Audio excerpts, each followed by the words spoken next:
Joseph Vijay hasn't passed the floor test. Well, he has, with flying colours. And that's exactly what we're discussing right here on this segment.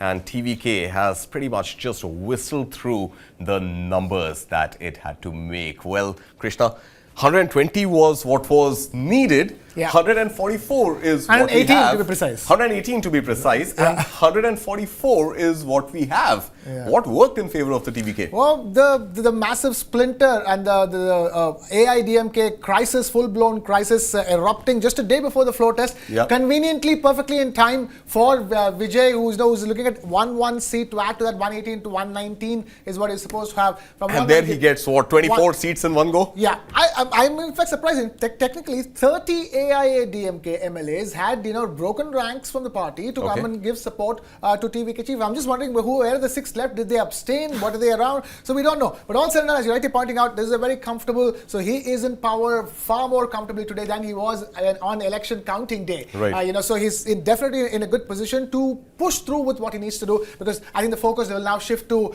not whether he can hold on to the government or not, but like now that he has the government comfortably enough, what is he going to do with it? Yeah. So let's talk about what is on his agenda. What are the short-term goals? What are the long-term strategies? And what should the state of Tamil Nadu really expect from Vijay, now occupying very comfortably that chief minister's seat? The state of Tamil Nadu is the second largest contributor to the country's GDP. So clearly the focus is on economy. That's the reason why on the day of taking oath itself, one of the main things that he stressed upon is the fact that there's going to be a white paper on the status of the economy, the state of the economy of Tamil Nadu. I think that is going to be he's literally said white paper. It's called Vellai Arikai in Tamil. So there's going to be a white paper. So that white paper is going to be presented. That will literally tell the direction and the pace of reforms that's going to be needed. He's already spoken about the 10 lakh crore rupee debt again and again. When he was talking about it, he was in the opposition. It's good to look at the government and go, hey, he racked up a 10 lakh crore rupee debt. Now he is government. Yeah. Now it's his job to bring down the 10 lakh crore rupee debt and at the same time deliver on all the welfare promises. Let's remember, South India and Tamil Nadu in specific is like Scandinavia of Europe. What Scandinavia is to Europe, Tamil Nadu is to the state. You need welfare, measures that needs to be put in place, which is the system needs it. So his own promises amount about to 1 lakh crore rupees per annum. Right. So, being able to balance those things, the first things I think he will do is that come out of that white paper and then talk about the measures needed to fix what needs to be fixed. That is expectation number 1.